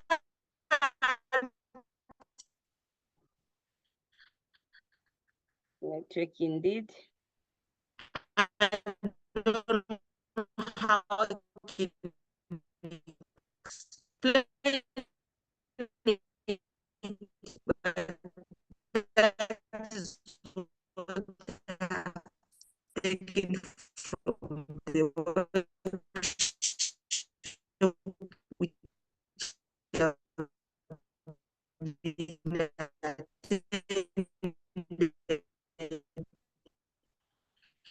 Hello, Catherine. Can